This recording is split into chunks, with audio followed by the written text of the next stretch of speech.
realmente a interagir com os bastidores da vida de muitas pessoas, não é? Você vai entendendo um pouco melhor, não só numa perspectiva microsocial, mas também macrosocial, o que está acontecendo com a nossa geração. E esse livro, de certa forma, é resultado de muitas experiências nesse sentido.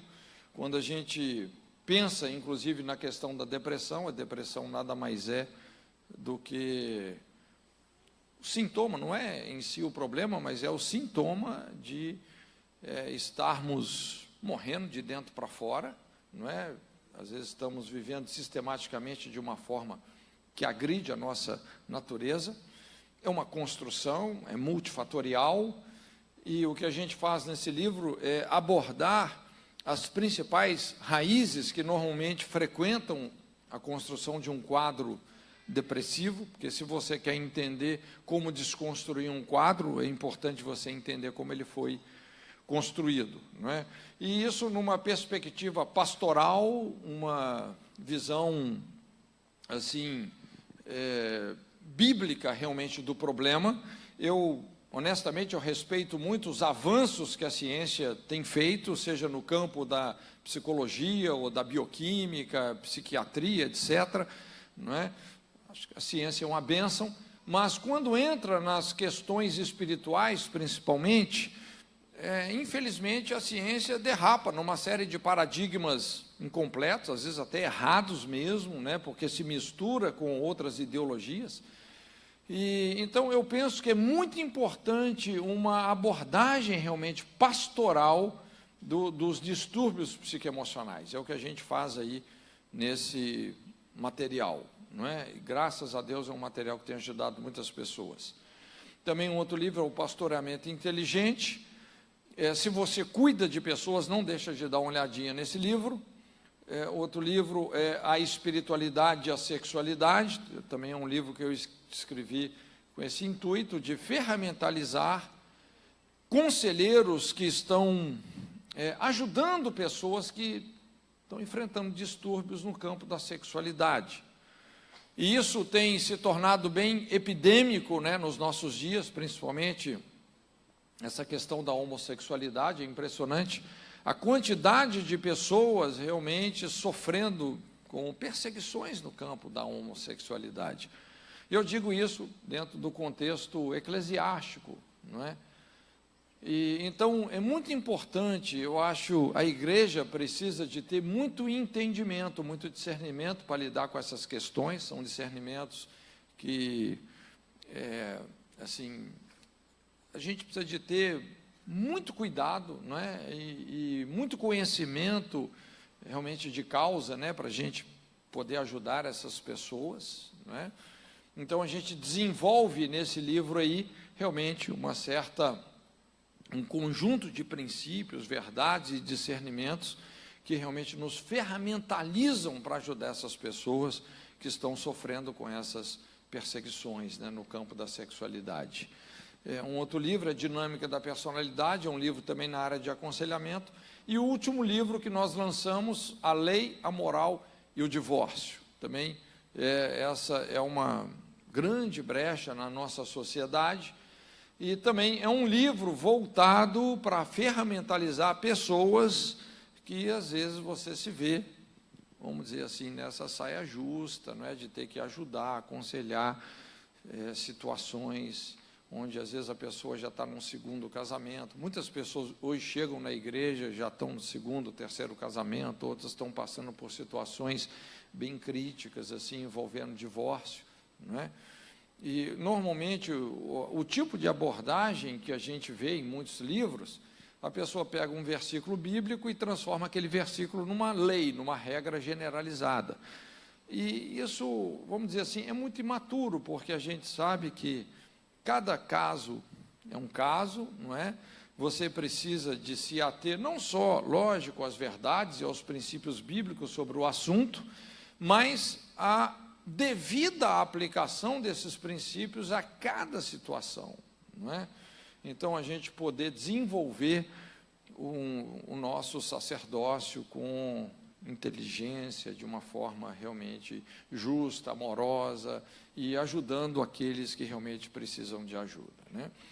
Mas o material está aí, eu não sei se vai ter para todo mundo, eu estou vendo gente demais aqui, né? Mas eu sempre incentivo o pessoal não só ler, mas estudar o conteúdo. Se quiser ministrar o nosso conteúdo, não precisa pedir permissão, já foi escrito para isso mesmo, está na roda, você pode pegar a minha lenha, eu coloco o seu fogo e manda ver, né? O importante é a gente discipular a nossa geração. Senhor, muito obrigado pela sua presença aqui conosco. Deus, nós te louvamos por essa oportunidade tão linda, tão maravilhosa, de estarmos aqui com a sua igreja, o povo que o Senhor ama. Senhor, e mais uma vez juntos, nós queremos dizer sim, amém, para tudo aquilo que o Espírito Santo quer realizar nas nossas vidas. Nós te invocamos nesse lugar, venha o teu reino, seja feita toda a sua vontade. Senhor, traz a sua presença sobre esse lugar. Oramos por uma atmosfera espiritual fértil, frutífera, profética. Batiza-nos na sua revelação. Senhor, nós não queremos estar presos a nós mesmos, Senhor, mas alarga as fronteiras do nosso entendimento, leva-nos realmente nos lugares elevados, nos lugares altos em Ti. Senhor, como Isaías disse, Senhor, que os seus caminhos são mais elevados que os nossos caminhos, Senhor, que os seus pensamentos são mais elevados que os nossos pensamentos. Nós oramos, Senhor, que o Senhor nos leve realmente, Senhor, num ambiente de revelação, além da informação humana. E desde já nós te agradecemos por tudo que o Senhor tem feito, Senhor, e como ministro do Evangelho, eu quero abençoar cada vida, cada casamento, cada família, cada pastor, cada igreja que está representada nesse lugar. Em nome de Jesus. Amém. Gente, eu gostaria de compartilhar com você um tema que eu venho já desenvolvendo há um tempinho, né? Como é um seminário, eu gosto de trabalhar mais realmente com aulas, né? E nós vamos, como eu disse, eu sempre penso muito em termos de conseguir enxergar as principais brechas da nossa geração. É interessante porque, de uma maneira assim, muito objetiva, é isso que a Bíblia fala, dessa forma que Deus, vamos dizer, compartilha o seu coração. Busquei alguém que estivesse na brecha. Então, Deus sempre nos procura realmente para estarmos nesse lugar, que é um lugar de necessidade, a necessidade que Ele está enxergando. Se você realmente quer ser relevante, você vai concentrar o seu entendimento, o seu discernimento em enxergar as lacunas da sua geração e a gente poder dar respostas significativas, não é? A gente poder expressar o coração de Deus, as soluções de Deus para a nossa geração. E, honestamente, então, eu tenho pensado muito sobre esse tema que envolve o nosso amor à correção, não é? Amor à correção. Eu gostaria de compartilhar com você sobre a correção do pai, não é? Nós vamos ver até se a gente consegue projetar o slide aí, que aí você pode acompanhar de uma forma mais didática, né? Fica mais didática.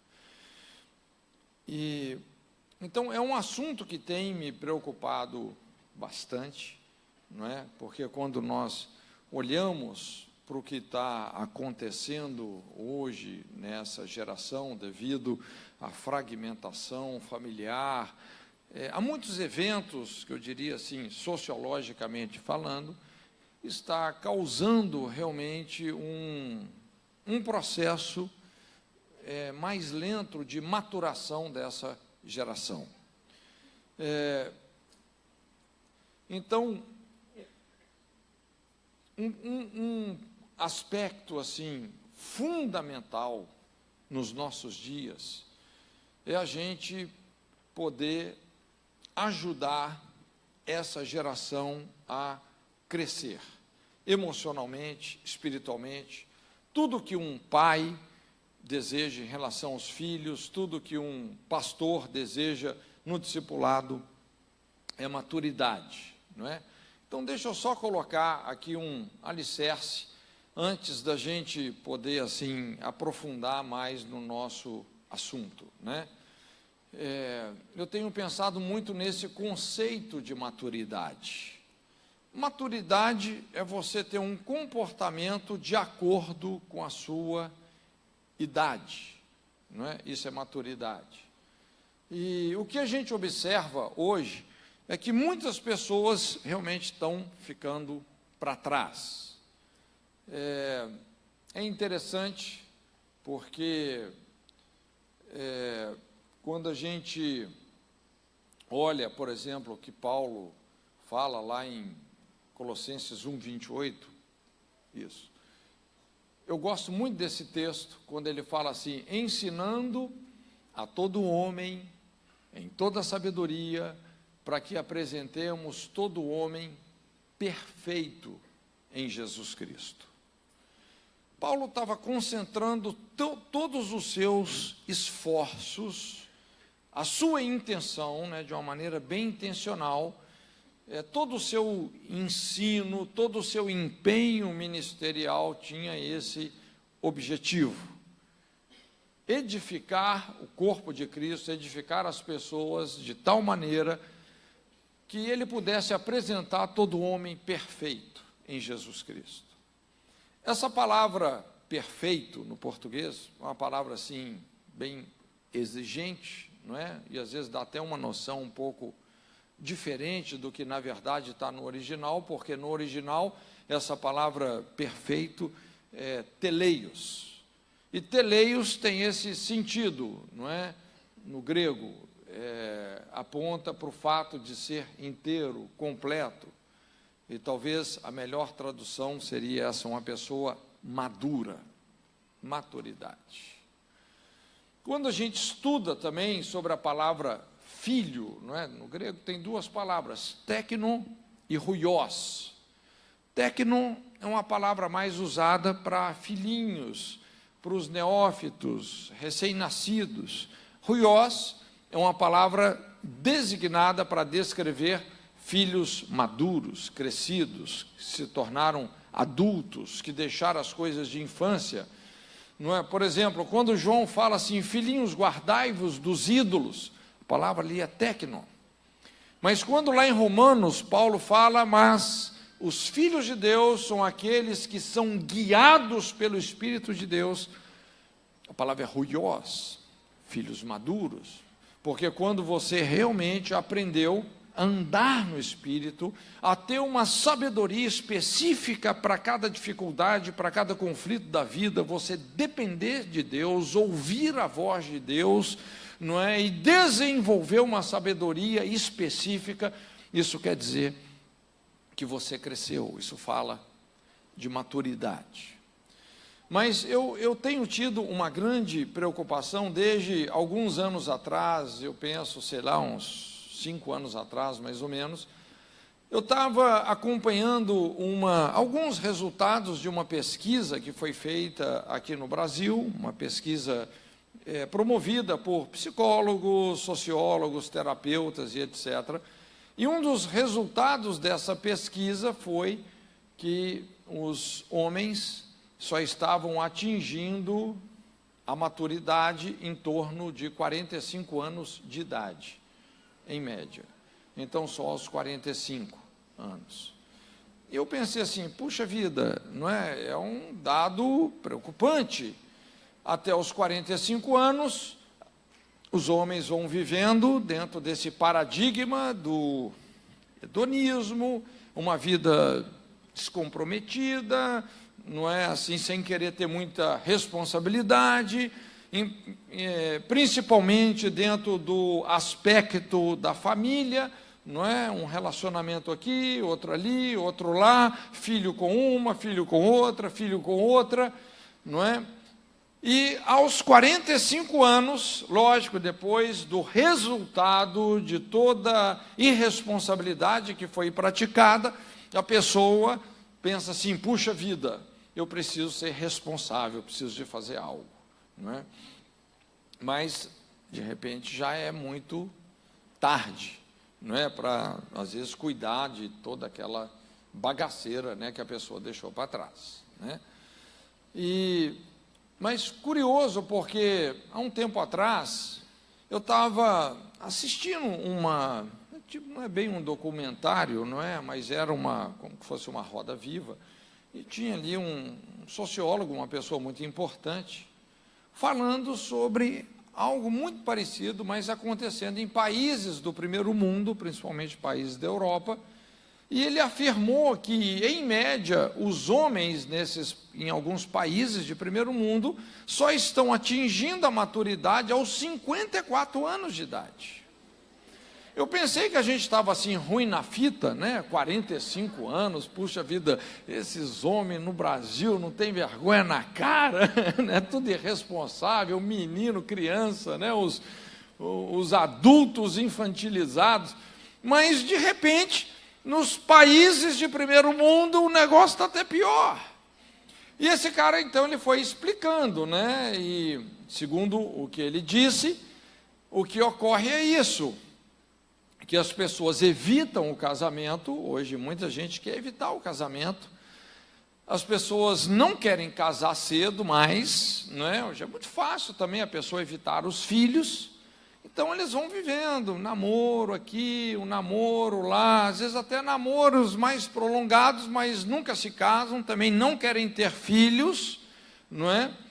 E, dessa forma, vão prolongando a adolescência, foi o termo que ele usou, vão prolongando a adolescência, não é? E quando vai chegando perto dos 40 anos, então essas pessoas decidem se casar, porque eles percebem que eles estão ficando velhos, e, obviamente, ninguém quer ter uma velhice solitária. Inclusive, esse é o maior índice de suicídios atualmente, são homens solitários, solteiros, após os 50 anos de idade. É o maior índice de suicídio que tem, não é? A solidão pode ser algo bem devastador.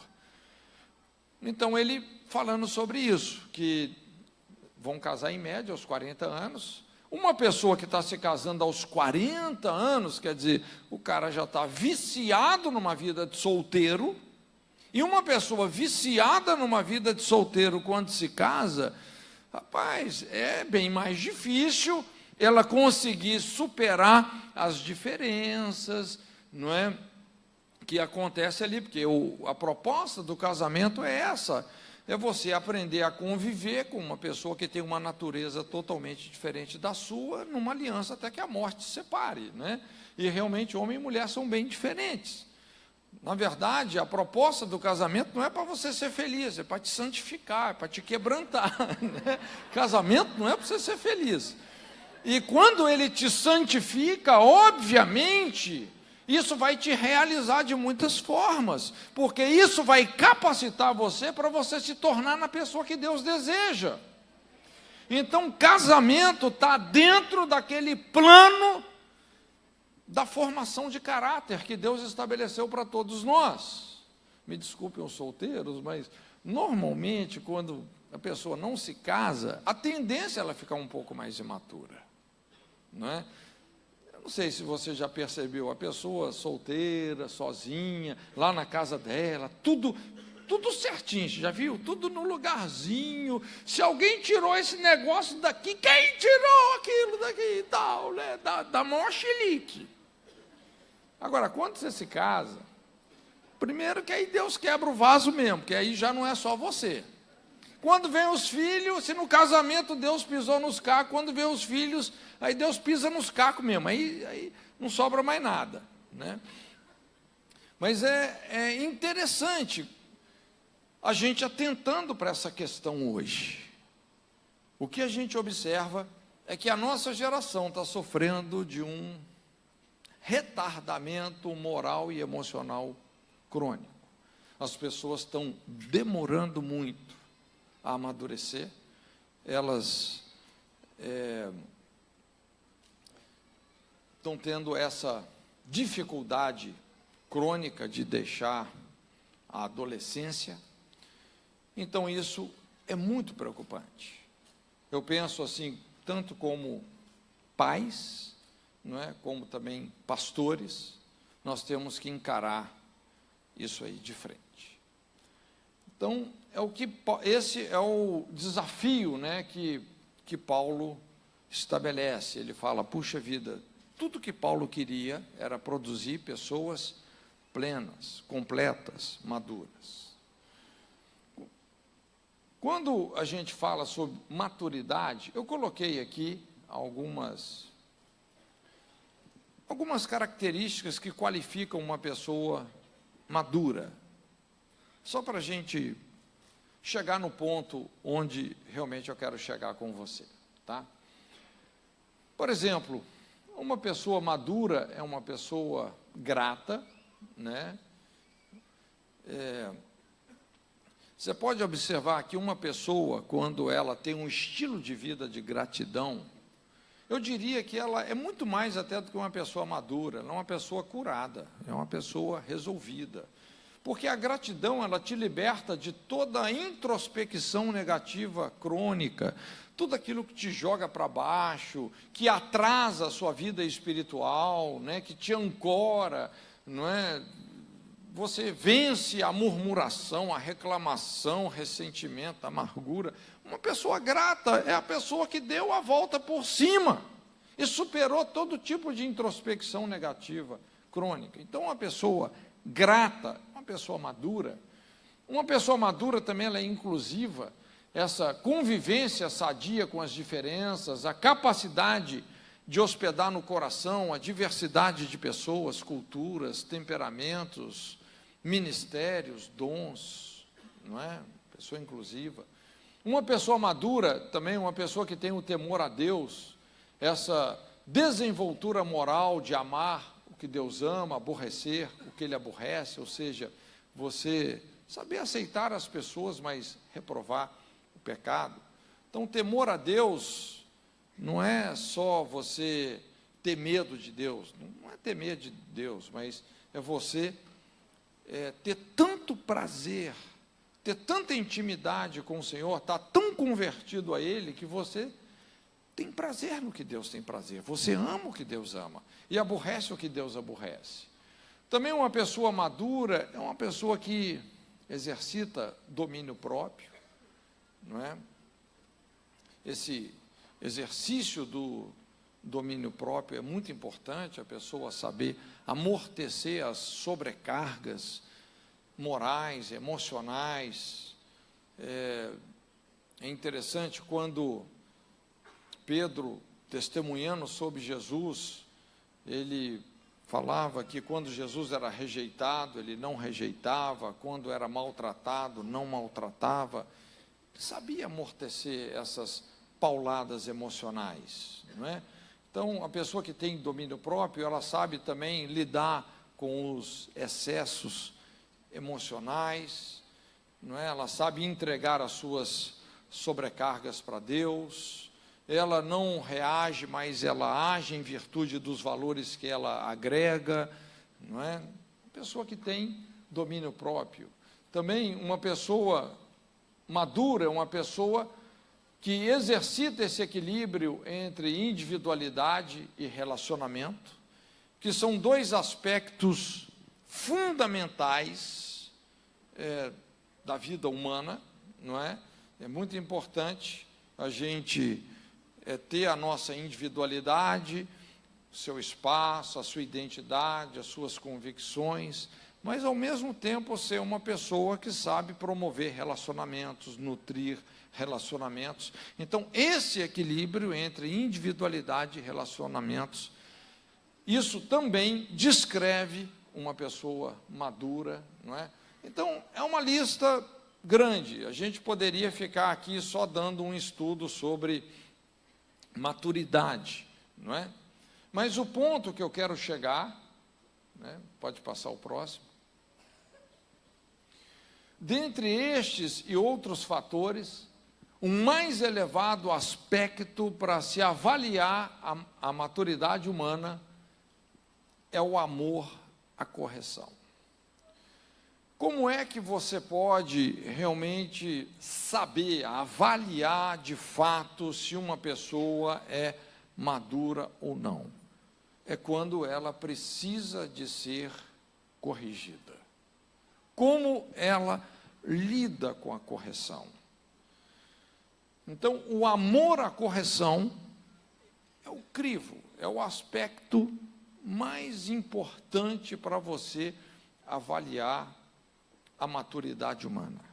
É só você pensar em como uma criança que não tem os seus sentidos exercitados, né, reagiria quando ela é corrigida.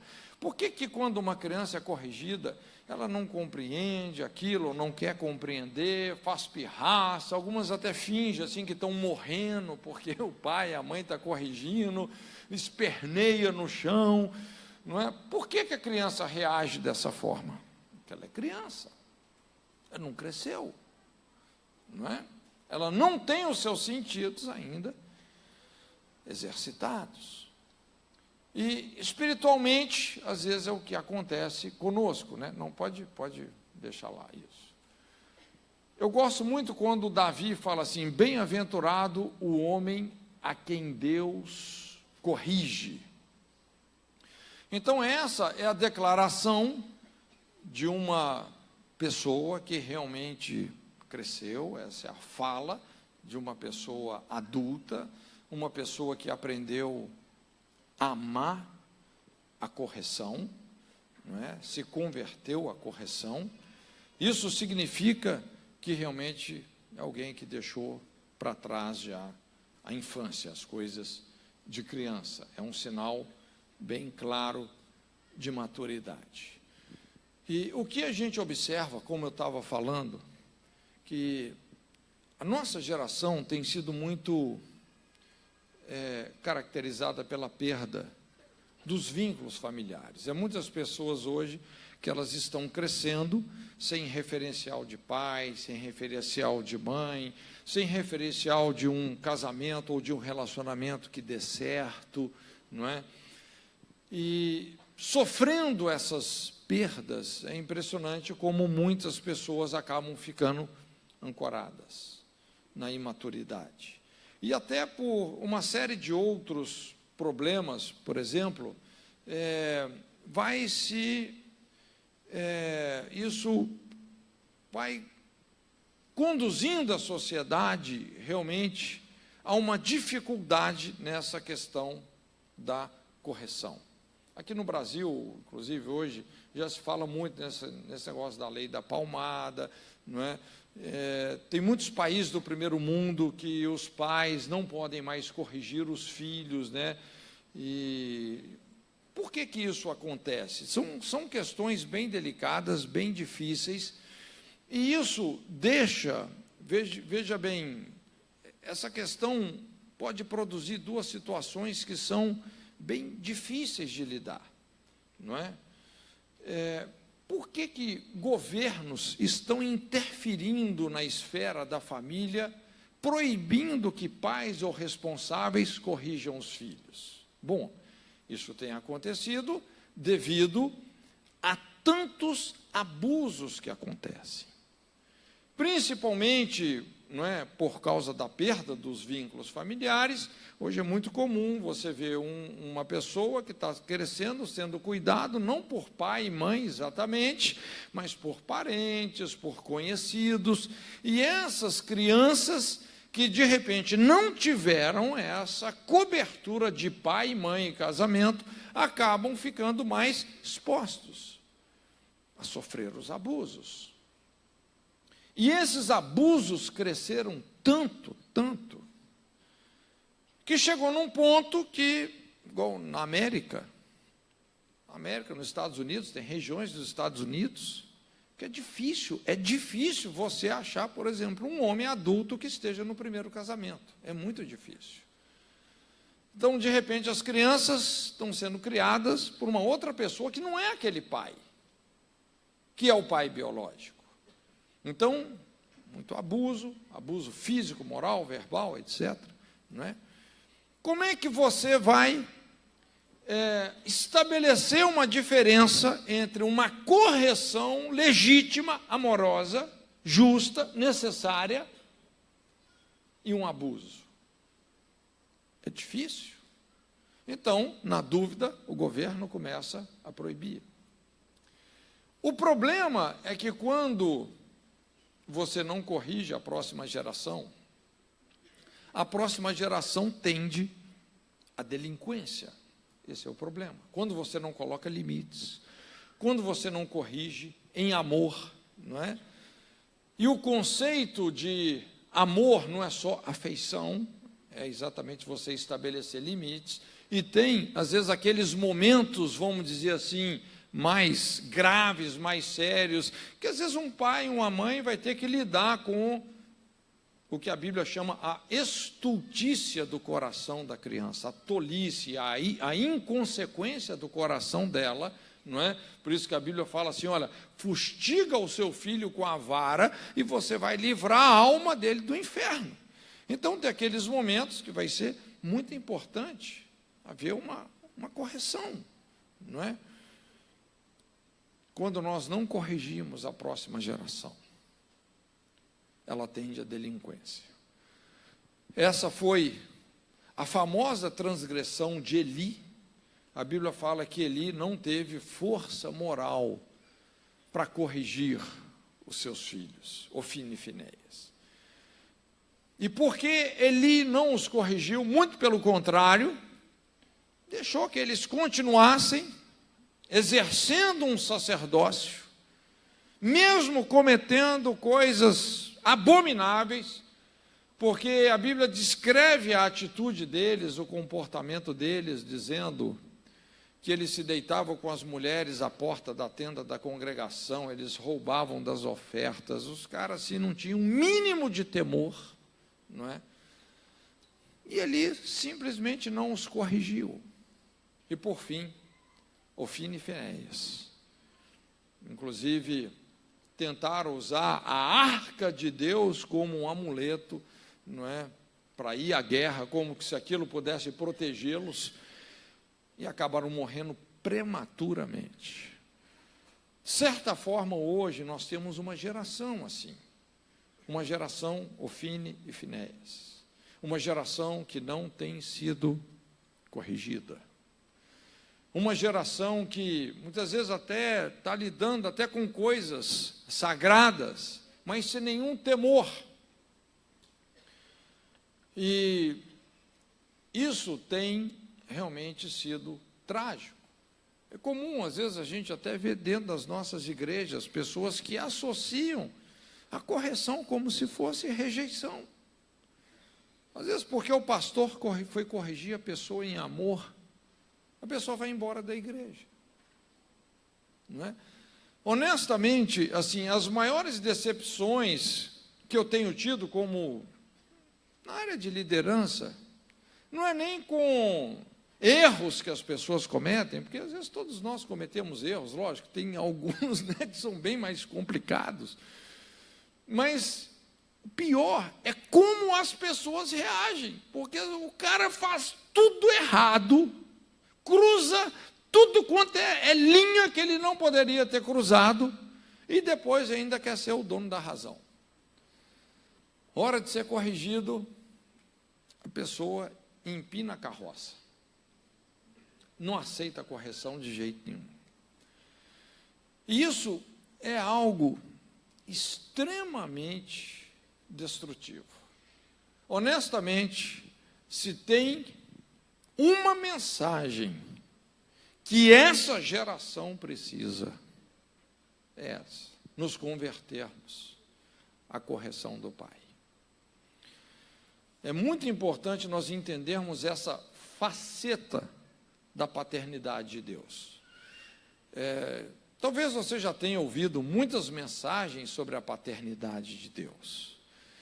E quando se fala sobre a paternidade de Deus, normalmente as mensagens têm uma ênfase na afeição, no sustento, no cuidado, não é? E realmente tudo isso é muito do coração de Deus, mas se tem um aspecto essencial, inegociável da paternidade, é a correção. Porque quem corrige é pai. Pai é quem corrige. Não é? Lógico, principalmente através do nosso estilo de vida, não é? Você corrigir impondo um moralismo que nem você mesmo pratica, não é? Nós precisamos de ser coerentes, mas como é importante a gente estabelecer os limites de Deus para os nossos filhos, através do nosso estilo de vida, para as pessoas que nós também influenciamos. Então, se tem uma mensagem que essa geração realmente precisa, é sobre amor à correção. A Bíblia fala que aquele que ama a correção está no caminho da vida. Não é? É algo, uma realidade que, onde todos pecaram e destituídos foram da graça de Deus, eu penso que a maior virtude é amar a correção. Então, veja bem, para a gente poder entender, ter uma revelação mais profunda sobre essa faceta da paternidade de Deus na Bíblia, é muito importante a gente estudar um conceito, que é o conceito da maldição. É um conceito, quando a gente fala em maldição, é um conceito pouco compreendido, não é? A grande maioria das pessoas acaba não compreendendo muito bem, porque é um conceito que tem sido extremamente contaminado. Eu costumo dizer que pelo menos, 70%, 80% do que nós acreditamos sobre maldição tem mais a ver com o animismo do que com a Bíblia em si. Então, se tem um conceito que nós precisamos de redimir, de fazer uma reforma teológica, não é, de estabelecer alguns ajustes fundamentais, é esse conceito, revelando assim essa faceta da paternidade de Deus, que é a sua correção. E nós vamos ver se tem algo que Deus realmente não abre mão como Pai, é de nos corrigir. Ele não abre mão, não é? Então, deixa eu só, pode deixar aí.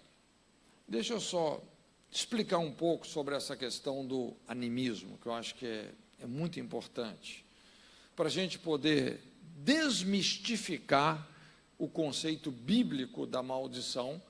É muito importante a gente entender o que é o animismo. Interessante, vários anos atrás, uma equipe da Jocum, que trabalhava com a área da comunicação, desenvolveu uma pesquisa a nível da igreja brasileira, porque a gente queria entender melhor o perfil das pessoas que nós estávamos recebendo na Jocum. A Jocum é uma organização missionária muito ampla, a gente recebe pessoas de tudo quanto é denominação religiosa que você imaginar, né? Vem gente de todo lado. Então, essa pesquisa foi uma pesquisa muito bem elaborada, não é? Muito bem feita. Inclusive, estudamos alguns resultados dessa pesquisa em várias das nossas reuniões de liderança. Mas um dos resultados dessa pesquisa foi esse, que, como igreja brasileira, não é? Nós temos uma mentalidade marxista, um coração animista e uma fé evangélica. Nós somos esse bicho aí. O que é uma mentalidade marxista? E, inclusive, infelizmente, né, esse marxismo tem respingado demais aqui no Brasil, infelizmente, trazendo assim, vamos dizer, uma tudo que é contra Deus, contra a família. E quando você é contra Deus e contra a família, eu vou te falar, não sobra mais nada. Não é? Mas, basicamente, lógico, é uma ideologia muito ampla, o marxismo, mas basicamente se fundamenta numa transferência de responsabilidade do povo para o governo. Isso é o marxismo. Então, o governo detém toda a responsabilidade, tudo é do governo, não é? Eu não sei se você já foi em algum país marxista, eu já tive várias vezes na Rússia, principalmente pouco depois que lá a cortina de ferro tinha caído, mas ninguém tinha nada. Por exemplo, a casa que o cara mora, o governo que dá, a comida que ele come, é uma ração que o governo dá, tudo é o governo, tudo é do Estado. O Estado é o dono absoluto de todas as coisas, é o responsável por tudo. E vem, vamos dizer, um sistema de divisão, que eu acho que é altamente injusto, como alguém já disse, nada mais injusto do que você tratar pessoas diferentes de maneira igual, né?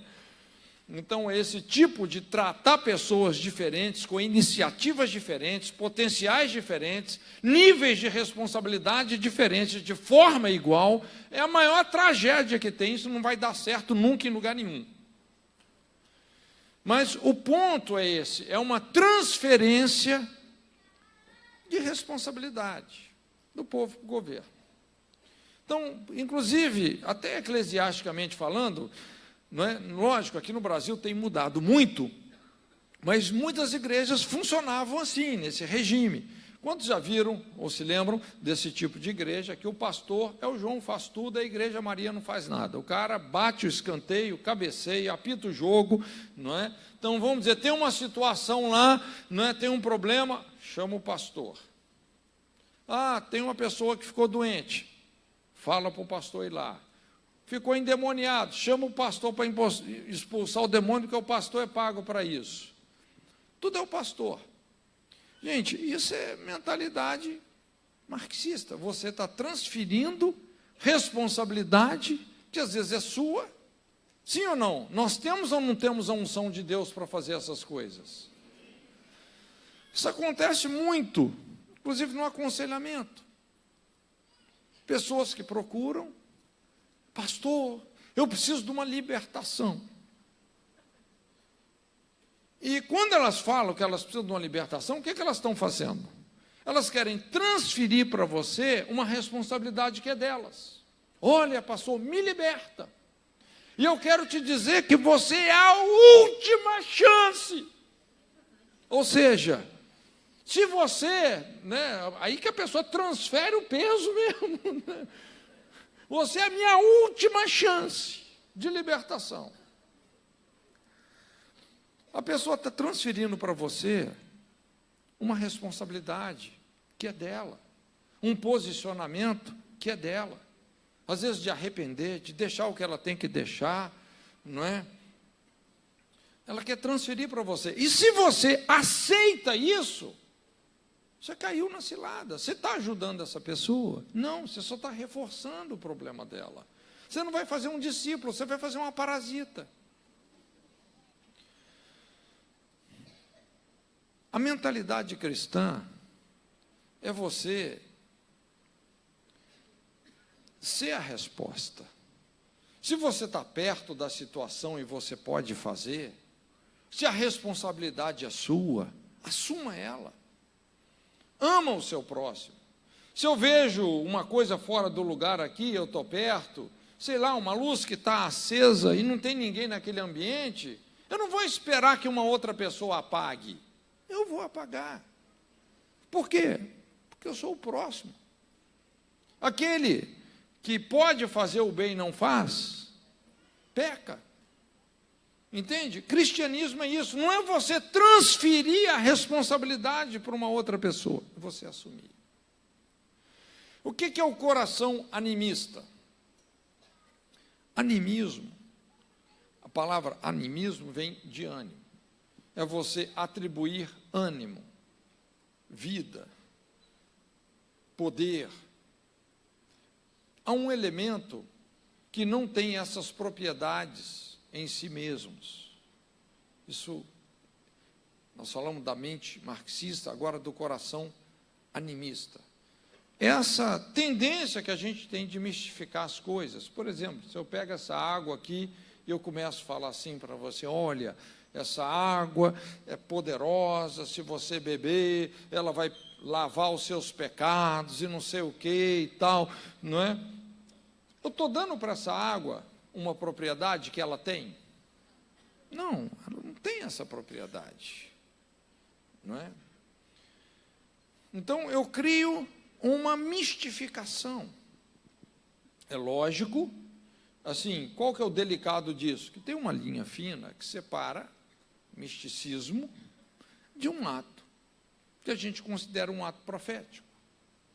Porque Deus poderia chegar para você e falar assim, bebe essa água que eu vou te curar através dela. Deus pode fazer isso? Pode. Aí vamos dizer, Deus me disse isso, eu bebo a água e sou curado. Tem poder nessa água? Tem poder na minha obediência. Deus me falou, eu obedeci. Entende? Então, o que é o animismo? É quando nós começamos a dar para um elemento qualquer uma propriedade, atribuir poder a um elemento que não tem essa propriedade. É o animismo. E, às vezes, isso acontece com muitos princípios bíblicos, que a gente começa a mistificar, não é? Ou criar um conceito de sagrado ou até de demoníaco que não tem a ver com aquele elemento em si, não é? Então é muito importante a gente fazer esse discernimento sobre o que é o animismo.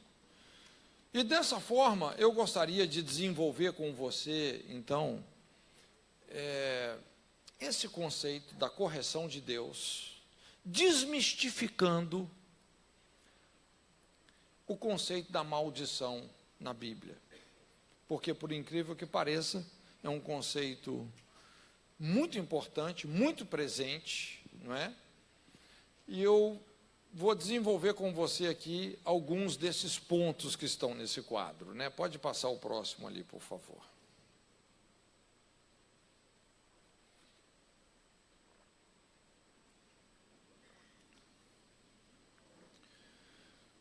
Então, a primeira coisa que eu gostaria de compartilhar com você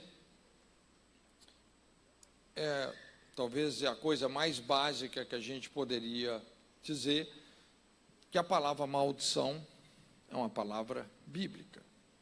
Quer gostemos ou não, eu sei que tem pessoas que quando ouvem sobre a palavra maldição, algumas pessoas têm já a sua, sei lá, os seus conceitos pré-estabelecidos, muitas ideias que, na verdade, como eu disse, vêm mais do animismo do que da Bíblia. Então, às vezes a pessoa fala, não, esse negócio de maldição não existe mais, isso é coisa do Antigo Testamento, no Novo Testamento não tem isso. É exatamente a pessoa que não compreende biblicamente o conceito, né? Tem a visão animista do conceito. Algumas pessoas até ficam, sei lá, teologicamente indignadas quando fala nisso, não é? Mas é uma palavra muito presente nas Escrituras Sagradas, tanto no Antigo quanto no Novo Testamento, em torno de 200 ocorrências. Eu sempre digo que se você quer ser uma pessoa biblicamente equilibrada, é muito importante a gente dar a mesma ênfase que a Bíblia dá àquele determinado conceito, não é? Quando você começa a dar uma ênfase a mais ou a menos que a Bíblia dá sobre um determinado conceito, nós podemos nos tornar potencialmente desequilibrados, não é? Então, qual que é a ênfase que a Bíblia dá para essa questão da maldição? É uma ênfase pequena, média, grande? Ou, se a gente fosse substituir aqui a palavra maldição por correção, porque nós vamos ver que essa é a ideia bíblica, não é? Praticamente todas as vezes que a Bíblia está falando sobre maldição, você vai perceber que a ideia bíblica aí por trás de tudo isso, por incrível que pareça, é nos corrigir, não é? Eu diria assim que, vamos dizer, na dinâmica de um relacionamento, de criação de filhos ou discipulado, eu diria que a ênfase nem deve ser muita a correção. A ênfase deve ser mais o quê? Encorajamento, incentivo. 70%, 80% do discipulado e criação de filhos é encorajamento e incentivo. Mas tem aqueles momentos que realmente a gente vai ter que ter uma palavra mais querigmática, de trazer a correção de Deus, não é? De corrigir, de confrontar, não é? De discordar, não é? De ensinar de uma forma um pouco mais dura, né? Pode deixar lá. Então, é importante a gente entender que é uma palavra que aparece muito nas Escrituras e é um conceito também bem importante, né? Pode passar, pode passar. Segunda coisa é que o significado bíblico da maldição. Veja bem, existem várias palavras na Bíblia com sentidos específicos para designar a palavra traduzida em português como sendo maldição. Se nós formos no original, e já que é um conceito que aparece tanto, mais de 200 vezes, se a gente for fazer um estudo assim um pouco mais profundo, responsável, não é? Nós vamos encontrar várias palavras que no português sempre são traduzidas com esse vocábulo maldição. Para sermos bem objetivos, nós podemos dizer que todas essas palavras podem ser resumidas em 3 significados, não é? 3 significados básicos. O primeiro significado bíblico da maldição é essa palavra alau, quando a Bíblia fala assim, o castigo advindo da quebra de um mandamento, uma aliança com Deus, ou a quebra de uma promessa ou juramento. Então, veja bem, o que é a maldição? Nada mais é do que o castigo ou a correção que vem como consequência de você violar uma lei estabelecida por Deus. Você transgredir a ordem estabelecida por Deus.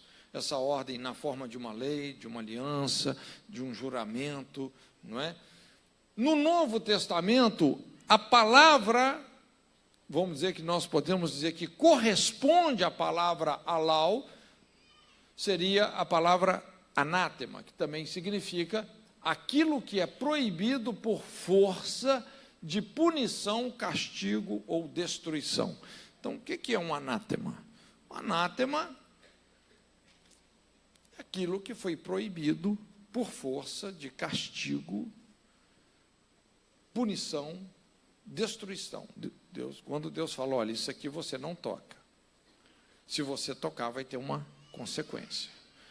Talvez o primeiro anátema que a gente observa na Bíblia foi quando, lá no Éden, Deus, sujeitando o homem a essa prova do caráter, depois de ter plantado todo aquele jardim, então Deus falou com o homem, olha, você pode comer do fruto de todas as árvores que estão aqui, menos do fruto dessa árvore que está no meio do jardim, a árvore do conhecimento do bem e do mal. E Deus falou, no dia que vocês comerem do fruto dessa árvore, vai haver uma consequência. Qual que seria a consequência? A morte. Vocês vão morrer.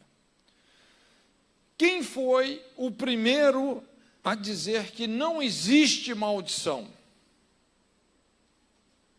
A serpente. não é? Então a serpente falou: não tem problema, você pode comer desse fruto que é desejável, não é? Você pode comer. O que vai acontecer é que vocês vão se tornar como Deus, experimentando o bem e o mal. E essa palavra aí, conhecendo o bem e o mal, é conhecer nessa dimensão de experimentar. Isso vai entrar para a natureza de vocês, o bem e o mal, não é? E vocês vão ser como Deus, conhecendo o bem e o mal. Só que quando eles comeram desse fruto, o que aconteceu? A morte veio sobre eles, não é? A consequência veio. A morte entrou na raça humana e passou a todos os homens. Então, você querer dizer assim, que não existe maldição, é você acreditar que pecado não traz consequência. Como que se você pode pecar à vontade e não vai haver nenhuma consequência. Mas nós sabemos que as coisas não funcionam assim. O salário do pecado é a morte. A fatura vai vir, a conta vai chegar. Mais cedo ou mais tarde, essa conta vai chegar. E nós vamos ver que é importante a gente entender isso, porque, de certa forma, a gente pode dizer que a maldição, na verdade, ela é didática. Ela nos ensina, porque quando você sofre a consequência de uma transgressão, a própria consequência te educa a não praticar mais aquilo. Então nós vamos ver que, de fato, a maldição, ela tem uma conotação didática, terapêutica, educativa, não é? Ela nos ajuda a entender a ordem que Deus estabeleceu e a obedecermos essa ordem. Então, espera aí, não muda ainda não. Então, é interessante que nós poderíamos dizer, até explicando isso aqui um pouquinho mais profundamente, não é? Para a gente poder entender esse conceito, que o que é a maldição? É a consequência de você violar uma lei. Toda lei, como toda aliança, carregam uma maldição. Toda lei carrega uma maldição. Se você tirar a maldição da lei, deixou de ser lei, virou um conselho. Eu não sei se você entende essa diferença entre uma lei e um conselho. A lei, se você viola, você vai sofrer uma sanção, você tem uma multa, você tem um castigo, você tem uma consequência, você tem uma maldição. Então, toda lei, para ser lei, tem que carregar uma maldição. Se você tirar a maldição da lei, você desconfigurou o conceito. Deixou de ser lei. Passou a ser um mero conselho. Eu não sei se você está compreendendo aqui esse raciocínio. Paulo fala assim: a força da lei é a maldição. Toda lei carrega uma maldição. Se você tirar a maldição da lei, deixou de ser lei, passou a ser um conselho, não é? Então esse é o primeiro significado, não é? O que é a maldição? É o castigo que vem como consequência de violarmos uma lei. Deus governa todas as coisas por leis. Deus governa o mundo em todas as suas dimensões por leis, não é? Assim como o mundo físico é regido por leis físicas, o mundo espiritual é regido por leis espirituais, não é? Então, não é a gente que quebra a lei é que nos quebra. Eu sempre digo, imagina uma pessoa, por exemplo, que ela fala assim, eu vou quebrar a lei da gravidade. Aí sobe lá no 10º andar de um prédio, pula lá de cima, cai lá embaixo.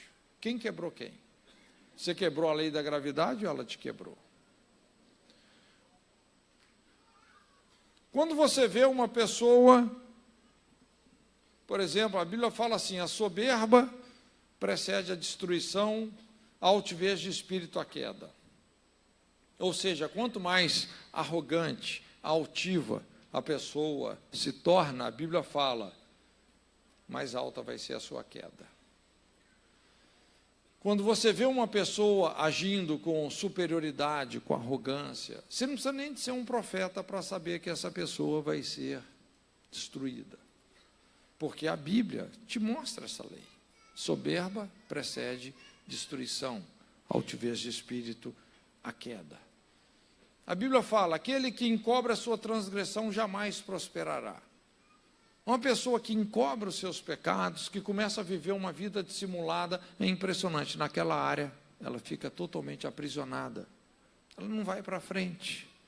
Porque aquilo que você confessa, você domina, mas aquilo que você não confessa, te escraviza. Funciona assim, não é?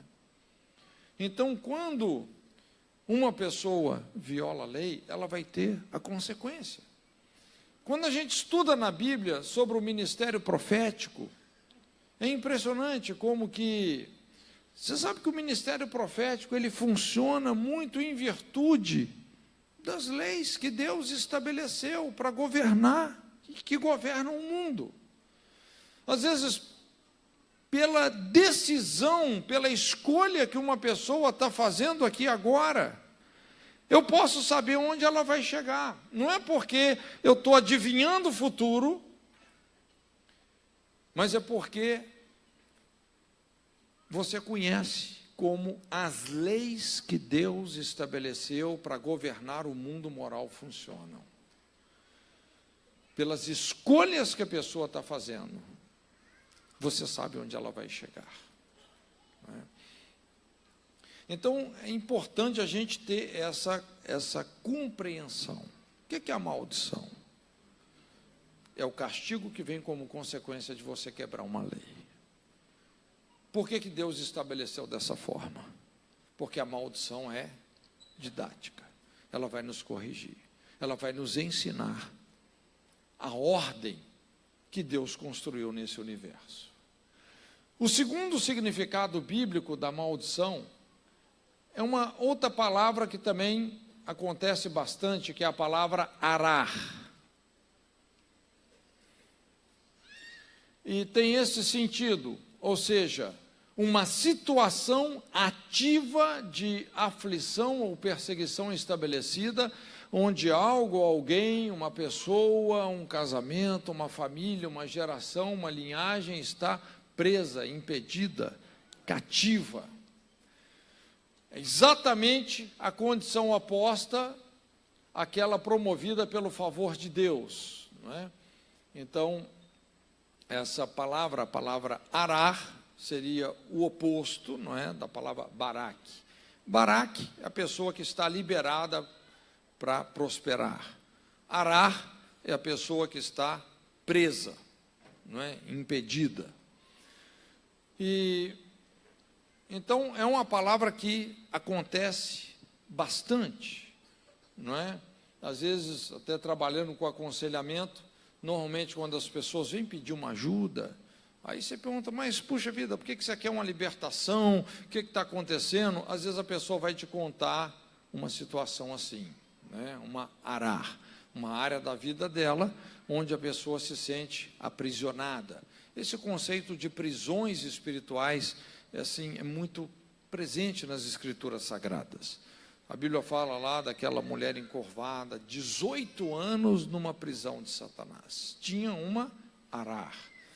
Na parábola do credor incompassivo, aquele homem que depois de ter sido perdoado de uma dívida impagável, não quis perdoar o seu conservo, foi lançado numa prisão, entregue nas mãos dos atormentadores. Estava lá com a sua vida aprisionada. Então, é muito comum a gente ver pessoas que elas se tornaram literalmente aprisionadas, não é? Espiritualmente. Esse conceito de prisões espirituais é algo, assim, muito sério, muito presente nas Escrituras Sagradas, né? Pode passar o próximo. E o terceiro significado bíblico da maldição é a maldição advinda por falar mal, praguejar, difamar, execrar, xingar, desejar mal. Então, nós temos muitas palavras aí, tanto no Antigo Testamento quanto no Novo Testamento, não é? São várias palavras, e todas elas têm esse sentido, não é? De você denegrir uma pessoa, denegrir o caráter daquela pessoa. Então, sobre isso, Jesus deixou bem claro, ele nos advertiu dizendo: a ninguém amaldiçoeis. Então, é a maldição. Essa maldição, vamos dizer que tem uma conotação pejorativa, negativa, de você praguejar sobre alguém, não é? É algo que Jesus, de fato, proibiu, não é? A ninguém amaldiçoeis, foi o que Jesus disse. Essa é uma área que a gente precisa se policiar muito. Honestamente, eu me policio bastante sobre isso, não é? Apesar que, de vez em quando, a gente tem umas recaídas, né? Acaba que você fala mal de alguém que você não devia, depois você fala: Deus, não, puxa vida, não devia ter falado, né? Mas ora por aquele que te persegue, abençoa o que te maldiz, você agir realmente nesse espírito oposto, não é? Mas, resumindo o conceito da maldição, gente, eu acho que o mais importante da gente pegar são essas duas palavras aí, não é? A palavra alau, que é o castigo que vem como consequência de você violar uma lei. Você quebrou uma lei, não é? Você vai sofrer uma consequência. Consequência vai vir, a Bíblia chama essa consequência de maldição. Por que Deus permite essa consequência? Para que nós sejamos corrigidos. E a palavra arar, que é já uma, vamos dizer, uma situação em andamento onde a pessoa já está numa condição de castigo, e principalmente nos aconselhamentos, a gente tem que ter um discernimento muito grande para saber levar essa pessoa, conduzi-la para que ela saia dessa situação, né, espiritualmente falando. Amém, gente? Até aqui tudo bem? Tranquilo? Eu acho que nós vamos dar aqui um breakzinho e a gente já continua, não é? Eu queria pedir a atenção de vocês 2 minutinhos, a gente tem um vídeo rápido para passar para você. Enquanto ele já coloca o vídeo, eu quero dizer que o CN Café está preparado para receber você, para lanchar. Tem caldo de carne, canja de galinha, vatapá, eita Deus. Deu fome agora, viu? Olá, sou a pastora Tânia Tereza, estou aqui para lhe fazer um convite. Venha participar de um SILC, Seminário Intensivo de Libertação e Cura, lugar de excelência de cura, de libertação, de convívio, de comunhão, de restauração de vida. Você vai ouvir daqui a pouco alguns depoimentos e você vai entender o que é o SILC. Acontece de 2 em 2 meses, dura uma semana, só de segunda a sexta-feira, e maiores informações você pode obter no meu site, que é pastorataniatereza.com. Lá você diz assim: pastora, me informe mais sobre o SILC. Vou lhe dizer como se inscrever, como chegar lá, e você nunca mais será o mesmo depois de participar de um SILC. Creio nisso.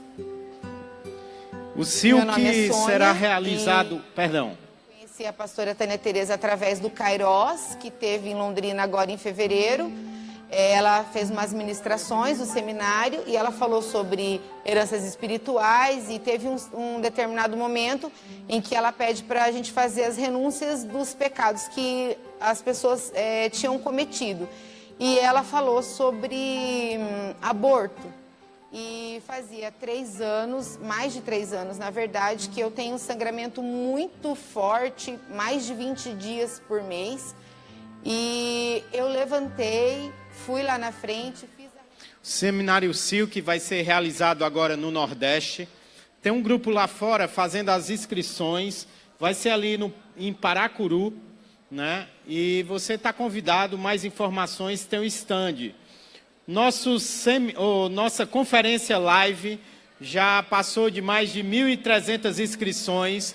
Tem um grupo lá fora também fazendo inscrição. Se você quer fazer, vai estar o pastor Lucinho, vai estar Rodolfo, vai estar Livres para Adorar. Também o Juliano Som vai ter um tempo de pregação conosco. Então você pode fazer sua inscrição da conferência live lá fora. E todo o material do pastor Cote também está disponível ali fora, tanto na frente da livraria da igreja, como também na parte interna da livraria. 7h30 nós estamos voltando com a segunda parte do seminário.